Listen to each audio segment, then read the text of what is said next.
Welcome to Talking Business and Life with Claudio Relsano and Steve Mancini. Claudio and Steve will share their business and life experience to help you grow your business and improve your life. Here's Claudio and Steve. Good evening and welcome to Talking Business and Life with Steve Mancini and Claudio Relsano. As you can see, going to the video and audio, Claudio. I'm staring at Claudio. I'm looking at the thing, and I'm looking at the monitor. I'm looking at the screen. You're wearing many hats. And I even got to wear the headphones today, so it's just going to be a crazy day. Claudio, it's snowing in Pittsburgh, apparently. It snowed and it's cold, but we went to an event prior to the snow and we the just cold beat it on Friday. That's right. Yeah, we were at the Ray Boom Boom Mancini Foundation event. It's the second annual.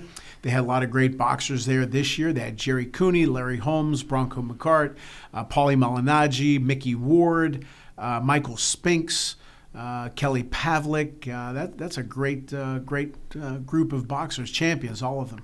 Yeah, I had a great time. And you know what? Buster Douglas. He sat at my table. I mean, I tell you Yeah. what. First of all, I got a great picture that I'm actually going to get that frame. It's just a nice picture. I really liked it.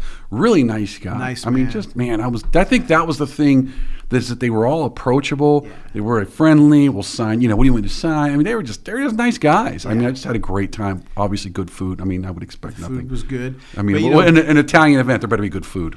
Yeah, it was good. But I met him a few times, but I wanted to remind him how important he was to me, because his fight with Mike Tyson 36 years ago in February, his mom had passed. That was the story. And I knew who Buster Douglas was, but I didn't know about his mom passing. And my mom had recently passed. So that got me. And then he won the fight, and that really got me. And it just, that's one of my most memorable fights ever. And that night, I don't know if anybody could have beaten Buster Douglas. Anybody in the history of boxing. You see, that's interesting. Except for Rocky Marciano. Well, I was just saying, that's right. Always the Italian. I didn't realize that, because there are a lot of people going, man, that fight was a little bit, Mike Tyson looked invincible. No. Don't let anybody tell you anything different. I'm a boxing historian. I know what the hell I'm talking about. It wasn't lucky. If it was a one-punch clip, he lucked out. He beat him. One round he lost, and that's the round he got knocked down, but he got back up. If they start talking about the long count, it wasn't a long count. The referee, as soon as the guy, Buster, fell, he started counting. Buster could have got up at 5, but he waited. It was smart that he did that. But I've never seen a more dominant fight in my life. Then they'll say, well, Tyson didn't train. Well, first of all, it would have been his fault, but he was in great shape. His weight was down. He didn't have the corner. Didn't matter. Buster Douglas that night was determined. He was motivated. He was inspired. Fought almost a perfect fight. Now, Claude, I was going to say, I'm working the buttons here, and I gave us a sneak peek. I'm going to do it again. Ready? Watch. There she is. Okay. Well, we're going to get into that. But a great time. I appreciated everyone being there, and I really enjoyed it. I'm actually looking forward to next year. Yep. So. Yeah, it'll be good. All right, Claudia, as I have not stopped turning my camera on you, I better get back to me. We're going to talk about our guest. Yeah. She was a guest a few years back, but we've got some updates, and now that we're in the studio, we have different things to talk about, so I'm very excited. She is a true friend of mine. She's helped me with my book. And nobody can say anything bad about her. She's just a wonderful person, very intelligent person. Everything she does, not to promote my book, but she does it from the heart up. She really does. Jodi Velazquez, and I should say it right because her husband will beat me up if I say it wrong. But she is the author of a new book, which she will discuss and show some props. It's about sugar diabetes and eating healthy. And Jodi, welcome to the show, and I appreciate you taking the time to be on. Thank you both very much for having me. It's always a pleasure to come here and be with you guys. Thank you. Thanks and for being Claudio, on. You are so knowledgeable about boxing. Well, listening to especially you. Again when I'm with Luther and Jim, I'm much better than they are, and better looking. All right, Jodi. First of all, tell us about your book and what inspired you to write the book. Okay, so I raised. You can show the book too. Oh, okay, yeah. I raised a small child that was diagnosed with type 1 diabetes at 19 months old. So 19 months old is very young to be diagnosed with type 1 diabetes. She could not even talk to me to tell me how she was feeling. So I had to check her like 8 to 10 times a day. Actually, my husband shared that with me. And we just learned such a tremendous amount about food. And one of the things that was shocking was I guess when you get diabetes, you have to have checks every 3 months, your A1C. And if having a baby with type 1 diabetes wasn't enough, you have markers that your doctor sets for you, and you have to be in a certain range. So I learned over a span of 16 years that the only way to keep her in that range was to feed her and keep her in a lifestyle that mimicked mine of the 1970s and the 1980s. So a good way to explain my book is that when technology changed, we went from typewriters to the internet overnight, I think. And a lot of people were so shocked. And our food actually has changed just as drastically, only it happened over a slow, long period of time. So it went unnoticed for a lot of people. But having to take care of a child with diabetes, I was able to see the changes. And I knew that if I fed her like today's world, it wasn't working for me. I wasn't meeting those ranges and goals that the doctor set for me. So the book pretty much compares how to eat like it's 1970, 1980 to today's way of eating. And there's so many big differences. I know you're into food, Steve, and you know. I do like eating. The thing about her, though, and the book, Steve, is, okay, you just didn't give her medicine and that's it. You just didn't check her markers and that's it. How can we regulate things? How can we lower things? How can we make her better? You really got your hands in the soil and start researching, as you said, 70s and 80s. Right. Most people just say, okay, take this medicine and that's it. You went deeper than that. Well, Why? you have to when it's your child and she can't really take care of herself. So it kind of, you have to do it. And I'm an Italian mom. I want to do a good job. I had that baby. I have to take care of her. And I wanted to do a good job. I wanted to give her, as much good health as I could before she was 18 and on her own. And, I wanted to, I accepted the challenge from the doctor and said, okay, I can do this. But it took a lot of research, a lot of checks, a lot of analyzing, a lot of reading online. And, we finally figured it out, but it's a lot of changes, and you really have to make those changes in your life. And they're small and simple. We just don't realize how much our food has changed. Let me chime in on that, because there's a show called The Food That Built America. And they talk about the guys that actually set up, the Posts and the Nabiscos and all these companies that we just sort of assume, these companies didn't start as, mega companies, mega corporations. They were small. They get something, it works. They make more of it, it works. Then they start, consolidating. You mentioned the food since the 70s. What has, in your research, what was the biggest change? Because it seems like the idea that food was being developed in the laboratories once they realized you could make money off of it. It wasn't just about survival. It was about, we can make money off food. What was the biggest change that you've seen in the food? Because food has changed, and I completely agree with that. But what is some of the biggest changes you've seen? Definitely the highly processed foods with a paragraph of ingredients. And it was funny when I was doing my book. It talks a lot about. You can hold it up, Jodi. It's okay. No, there's no shameless self plugs here. Medical situation here. So I got nervous towards the end, and somebody was like, "You can't say things if you're not sure." And I said, "You know what? You're right." And I hired medical journal editors out of Kansas City to totally go through this book and make sure that what I was saying was on mark. And I had a chapter about the food additives, like, I just said the highly processed food and all the additives that are in 10,000 additives since, the 80s that are now on the market and in the foods. And they went through, and I had some research studies that said that a lot of those chemicals will make you gain weight. I am not a biology major or chemist, but I think it's that I'm not really sure how to say it. It's metabolic disruptors. Okay. And I don't deep dive too far into that, but they did. And they found some really good sites, and they were actually government sites, medpub.gov. And they said, this is where you need your link from, and this is this research study that you need to cite. But they disrupt and they can make you gain weight. And there's so many highly processed foods, and it's not just it's not just a problem with fast food. It's the warehouse clubs, the grocery stores, the vending machines, everything. And people just are trusting, and they don't realize that those kind of chemicals can do that, and they are in the foods. Well, and they're also meant to be addictive. That's the problem. First of all, people have become intellectually lazy. People are just sheep beyond sheep now. And you jam this stuff on the shelves, and, just like we had the Snowmageddon here. Mm-hmm. And what do people do? They all ran out and they bought a bunch of stuff, right? Stuff that they probably don't even need. And it's going to sit on the shelves, and they're going to gobble it down because it's designed to sit on the shelves for weeks and months, if not longer at a time. And to your point on the metabolic disruptors, I totally understand what that means, because it's not a natural chemical that your body says, I don't know what to do with this. Mm-hmm. And then therein is the problem. At the same time, they're getting you addicted to it. Right. Yeah. Jodi, a guy that we've had on our show, Chris Corciani, said something in his business, what sets you apart from someone else? There's a lot of books out there about your topic. What sets your book apart from somebody else's book? I think the fact that it's on-hand experience.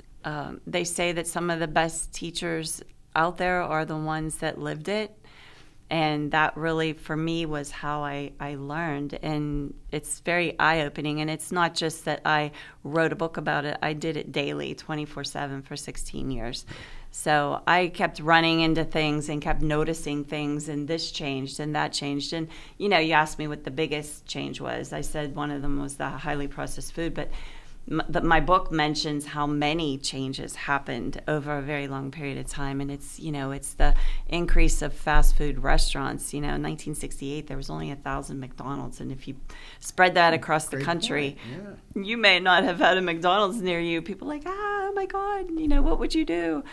I think Starbucks in 1982, I might be wrong, had five locations. And I tell this story a lot. This is one of the biggest things in my book is when my daughter was sleeping at night and we would go check her. She was so little. If she was low, we would give her orange juice. And there were times we ran out of orange juice. So we used the syrups, Hershey's and strawberry, and put it in milk. And that would raise her even quicker than the orange juice.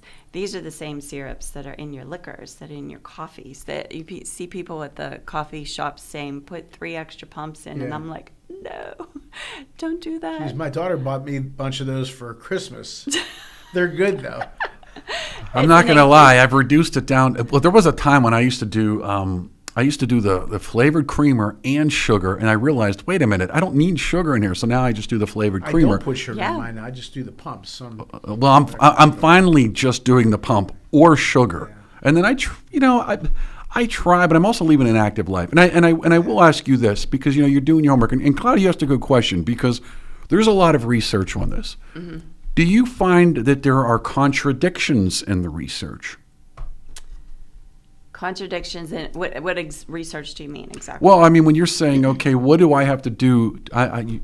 You've changed the diet of your daughter to correspond to the negative effects of what's out there right now in the food. If you look at the shelf, and I mean, everything has sugar. They even add sugar to sugar. I mean, sugar is everywhere. Sugar and some kind of oats, glucose, sucrose, monomer, whatever it is. So they're adding all this stuff to everything.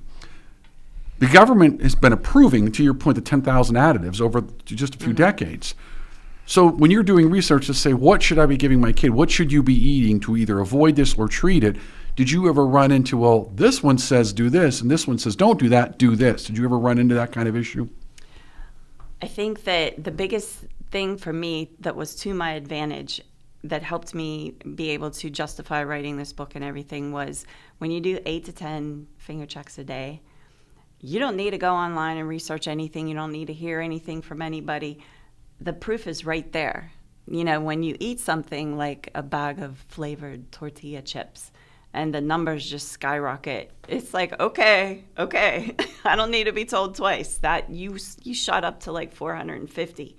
Now I got to fix that, so there's where my justification came in. And they say a lot of things out there. And now the biggest thing now is organic stuff. You can't even trust that. You can't trust the labels of organic stuff. And that's hard. So for me, it was on-hand experience. And I just went with what I was learning. And I really didn't pay attention to anything else that was going on. It was all what was happening in our world and what I saw.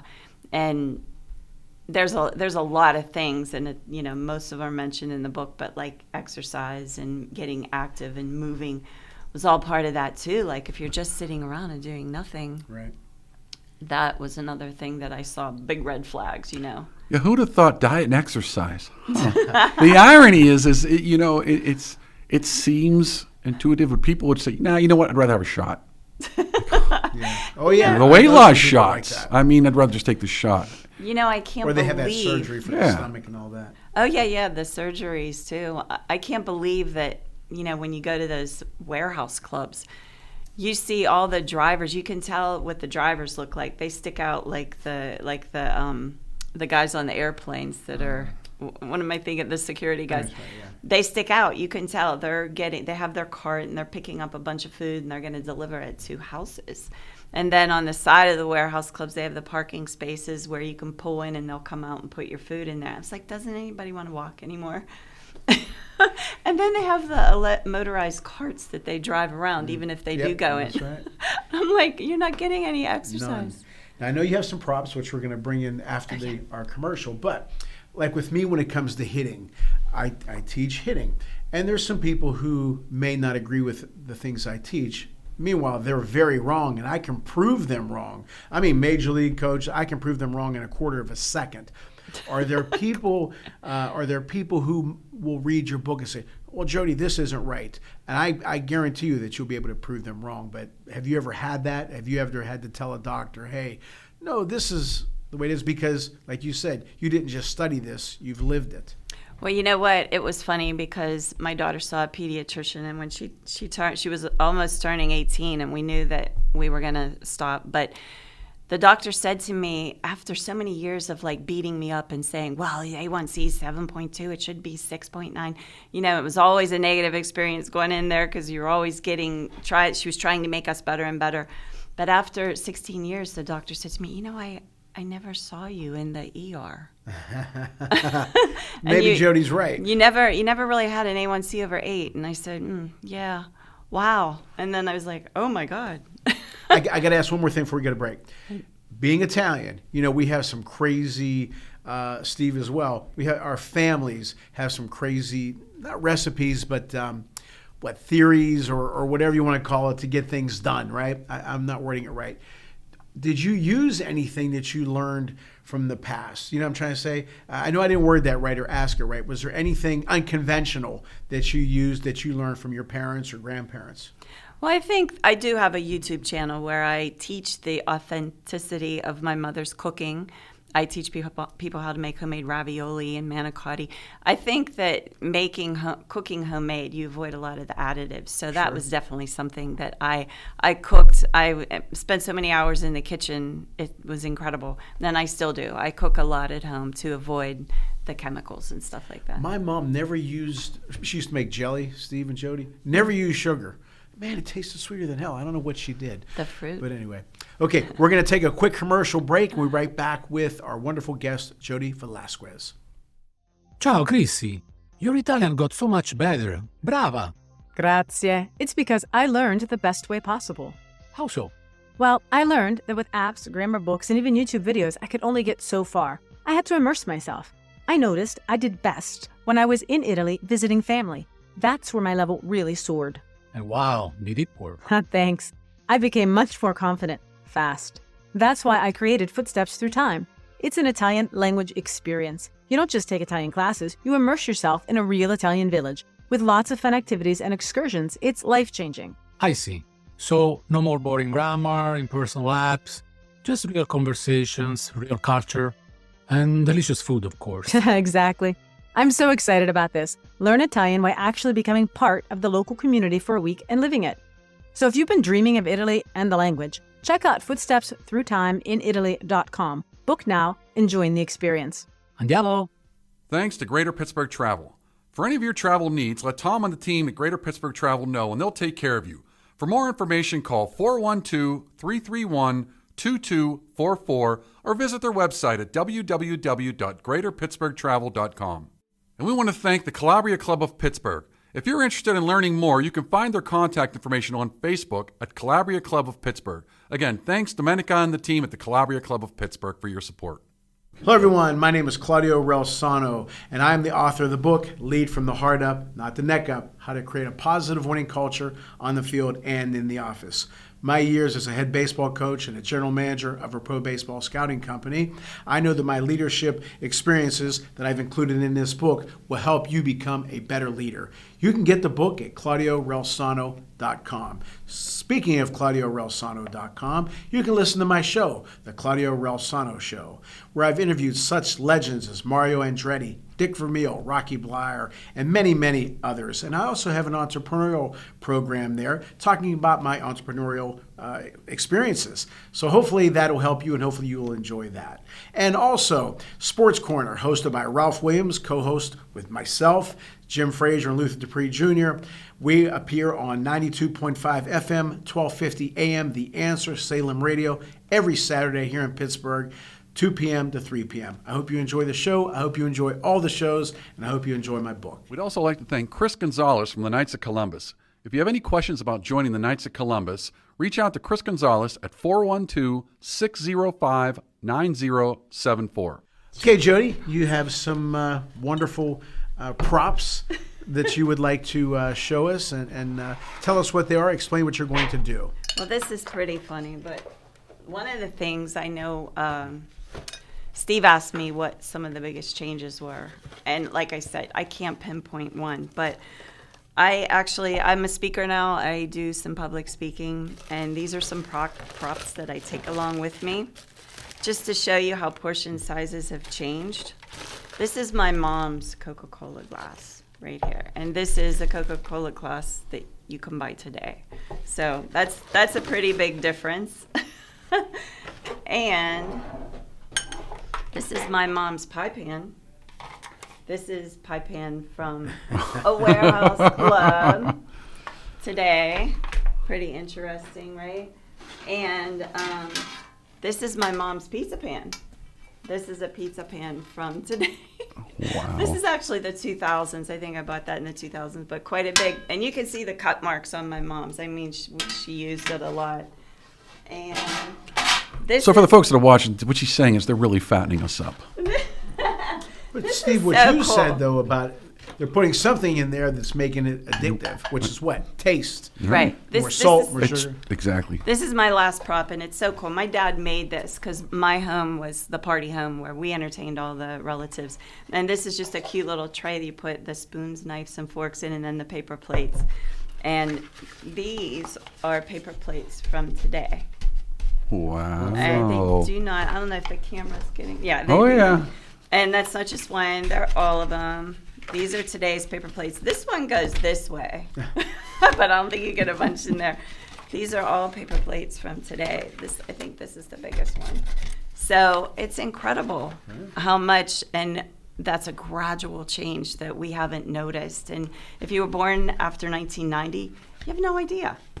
Not to No keep idea. bringing our guests up, but one of our guests, Ray Boom Boom Mancini, is a health nut, and he said something, you can pretty much eat anything. Moderation. Mm-hmm. Moderation. Maybe not everything, anything, but again, things in moderation. I don't know. The problem is I don't know how. It's almost like the food corporations won't let you do that because they make it so addictive. Yeah. Perfect example is, you ever see how chicken McNuggets are made, or chicken nuggets are made? It is the most horrifying process. If you see it, you would say, why would anybody eat that?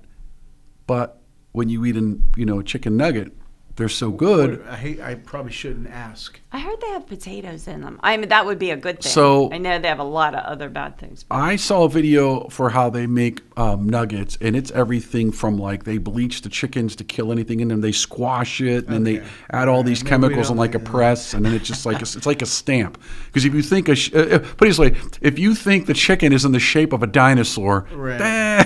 you got a problem. What do you call it, a mold? Yeah, exactly. So it's Is that so So it's like a hot dog. It just becomes a paste at some point. You're just stamping out nuggets. But damn it, they're good. I ask you something before I forget. The RFK pyramid, is that what it's called? Yeah, the food pyramid. What are your thoughts on all that? I don't know too much about it. You know, I don't. Somebody else asked me that recently, and I have not seen it.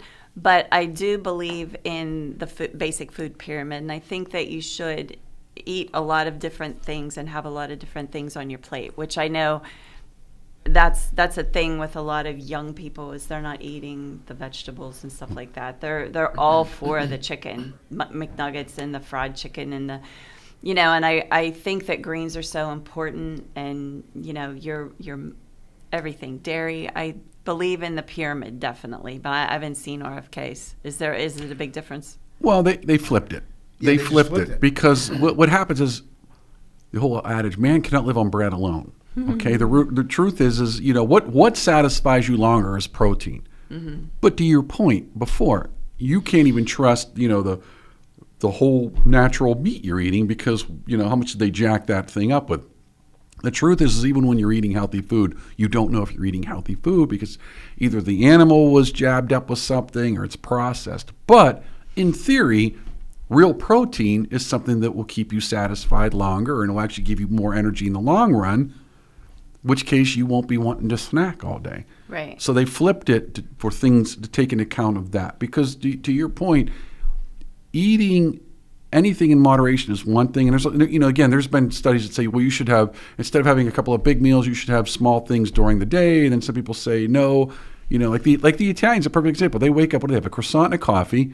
They might have a small lunch and have a big dinner. That's it. But that's it. That's all they'll eat. So, right. You know, why are we eating nonstop? And even when we think we're eating healthy, it's not really healthy. Now, Steve mentioned the Italians again. Now, in Italy, I gotta love them. They do eat differently, and I think they live a little bit longer over there, probably less stress as well. Well, it helps. But what is it that they do differently over there? Let's just use Italy than we do here. Well, I have not been there. That's on the bucket list. But I do know that, and Steve probably knows this too, the chemicals they use in the food in the United States are not in the foods in overseas countries in Europe. Yeah. So that coincides with the metabolic disruptors that could be adding to weight gain in America, because they don't use those over there. So they eat healthier. Maybe that's a big part of it. And they probably do a lot of cooking at home too. You know, another thing, not as much fast food. Like ice cream tastes different there. The cow, the milk, because of what they feed the cow. Right. So yeah, I get. But why doesn't this country adopt that more? Yeah, we have because it works, right? There's a template. Well, even when they're now trying to adopt similar standards from Europe, the problem now is everything has become politicized. Even the food pyramid is politicized. No doubt. It's insane. Mm-hmm. And, you know, I think ultimately, to your point, I think it's going to come down to people are going to learn the hard way. The problem is when you think about health costs, you and I have to pay for that. So if somebody's buzzing around, you know, Aldi on a scooter because they just don't feel like walking, buying a bunch of chips and pops and all that crap, and then later on when they have diabetes or they're, you know, because they're overweight, they don't exercise, and they're going to have heart issues, who pays for that? We do. So, Jodi, let me ask you a question. I don't want to be too negative. So let's ask a positive question. Having done what you've done, this has obviously become a passion for you. What's next, though? I mean, is this something you're going to keep doing? Or are you going to go down other kind of, I don't want to say rabbit holes, but other areas of interest in the health in general? Well, that's interesting. Right now I'm dabbling. I am starting public speaking. And I noticed that, you know, Claudia, I'm on mentorpark.com as a mentor.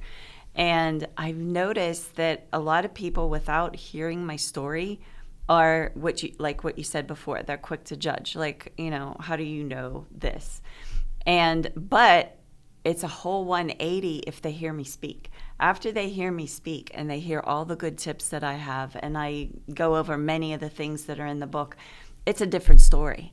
after I speak, they're coming up to me and they want a business card and they want to talk to me and they want to make sure they can get my book and ask me if I have books on me.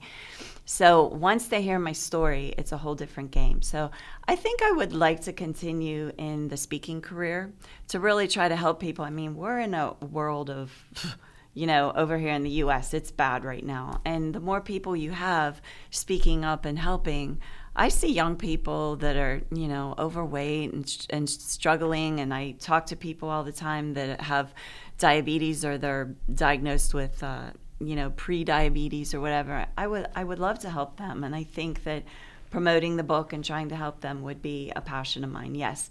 But this book was a lot of work. Oh, sure. A lot of work, especially with the medical part of it. So I want to dabble into a little fiction and romance. Oh, wow. Okay, that's good.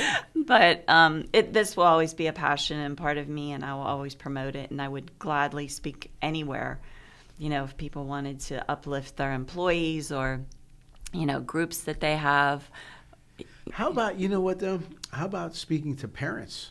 Parents. My mom was always, no, don't eat that. You can't eat that. Too much of this, too much of that. Although my dad, we used to eat something called salimota. You know what that is? We would make our 300 pounds of Italian sausage, and the thing. Wait. I gotta unmute on that one. Let's step back for a minute. Yeah. 300 pounds of Italian We used to sausage. give a lot I was away. literally scrambling for the mute on that one. I'm like, Yeah. 300. Oh, We didn't eat it all. We gave a lot away. I don't know, But there was Claudio. something called Now that you're on salimota, camera. which is fried fat with remnants of meat. Mm-hmm. Boy, was it good, especially with my mom's bread. And my dad, when he told the cardiologist, Dr. Lally said, "What the hell? No wonder why you're here." He said, "Doc, I got to give you some. You'll love it." Now, you would only get this much now. And Lally said, "It is good, but you can't eat this." But my mom used to give me like this much and a piece of bread the size of this table. But, you got to watch the sweets, you got to watch this. And I was always working with my dad in the landscape business.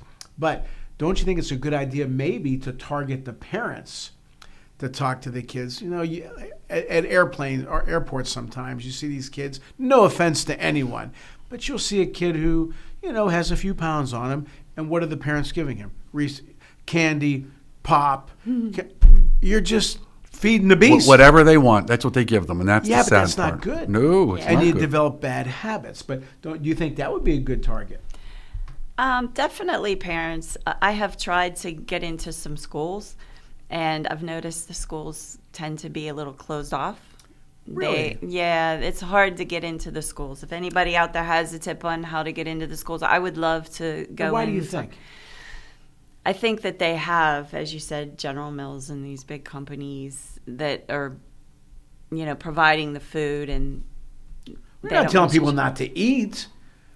You're just telling them, be careful and what not to eat, I guess. I see that it has changed. It used to be when my kids were little, it used to be the parents and the teachers that were bringing in treats for the kids and everything, and they've sort of, buckled down, and they don't let parents bring stuff in anymore. But the food trucks are now, and the big companies are now, and it's like the parents really can't see what's going on. And they say that everything's healthy, but I mean... I have to ask a question. Steve, we're about the same age. I'm 61. I don't remember any kid, from my years of elementary, middle school, high school, junior high school, having peanut allergies.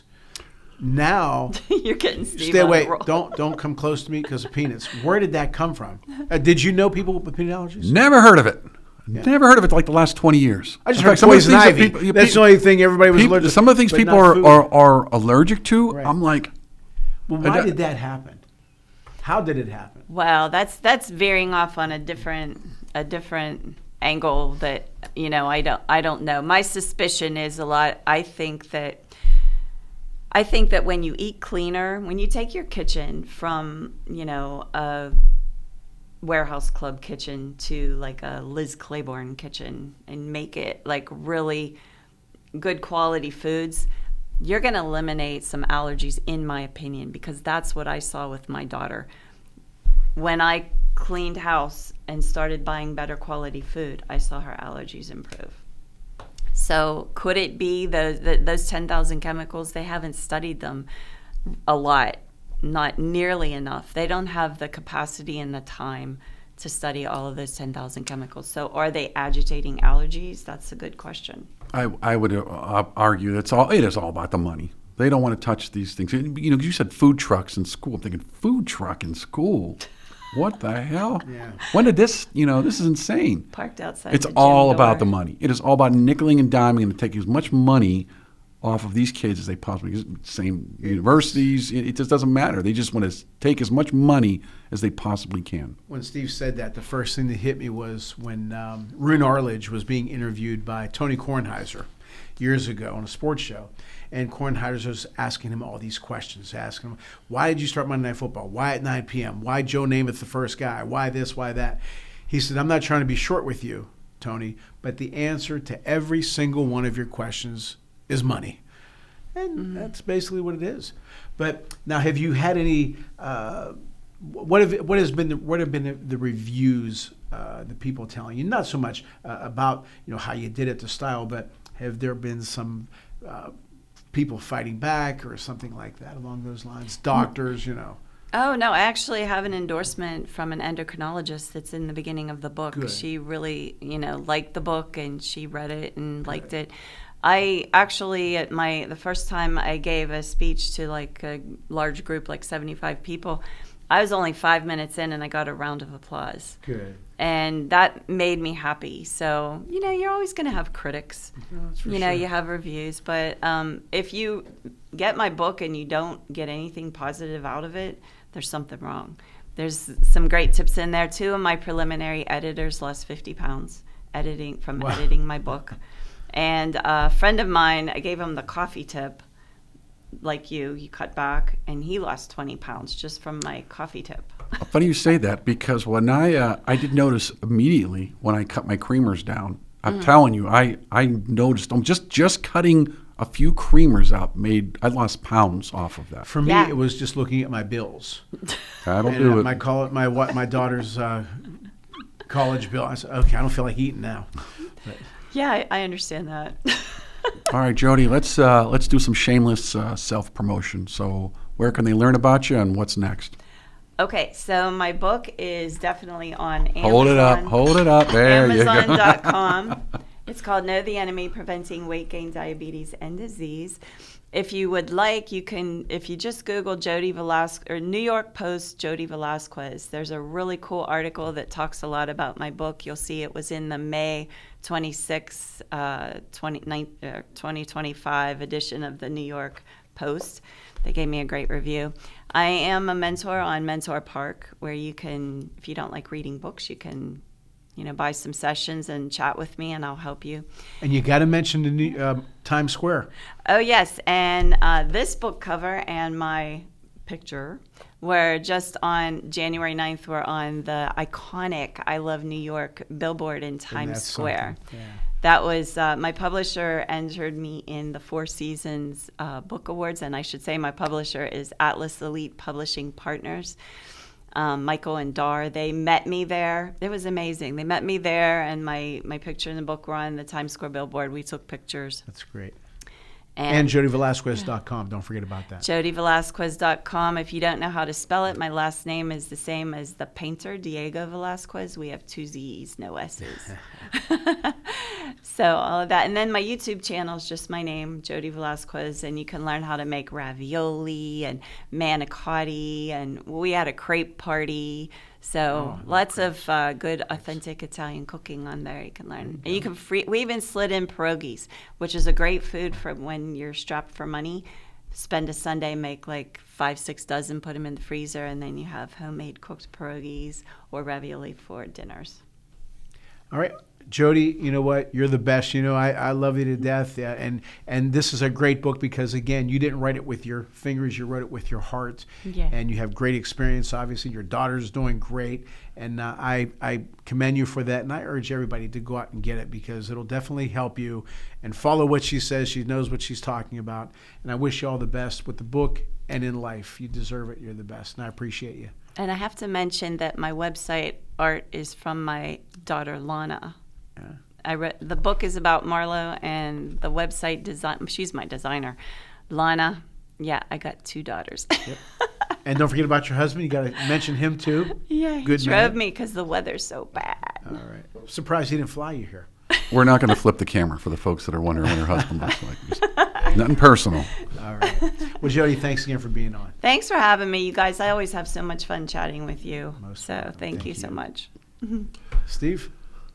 Claudio, two things. One, this camera board is driving me do it crazy. all. You're It's doing a hell driving of a me job. crazy. I couldn't do it. And two, I do want to mention one thing before we go. So we're getting ready to hopefully, God willing, release the new documentary, Innocenti, The Innocent Ones. And we've already got entered and accepted into our first film festival, and it's not even out. It's going to be the Los Angeles, Italia.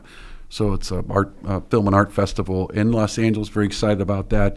Trailers out there on YouTube. You can go out to StephenManciniProductions.com. You can watch the trailer for the upcoming documentary. You can watch Fedelta, the trailer for that, or go watch it on Amazon. In addition, you can watch all of our podcasts, Talking Business and Life / the Italian Impact Weekly, and my other one that I do with a friend of mine, Chris Gonzalez, The Unlikely Catholic. And as always, you can go out to ClaudioRilasono.com. I almost did it. Claudio Rilasono. It's a tongue twister for me. ClaudioRilasono.com, and check out Claudio's podcast. He's had a lot of wonderful guests. I'm trying to get him to steal them and sneak them over here. But please, we enjoy the fact that you're tuning in. Apologize if you have to look at my face. But hey, we said video was coming this year, and video is here. So Claudio, as always, I give you the last word. All right. Well, again, I'm going to be a part of Mentor Park. That'll be official here soon. We'll give you more information on that. Jodi set that up for me, which I appreciate. She does a lot of things for me. My book, all that kind of stuff. But as always, we appreciate all of you tuning in, and thank you, Mom and Pop. Thank you for listening to Talking Business and Life with Claudio Relsano and Steve Mancini. Tune in next week for more impactful business and life experiences with Claudio and Steve.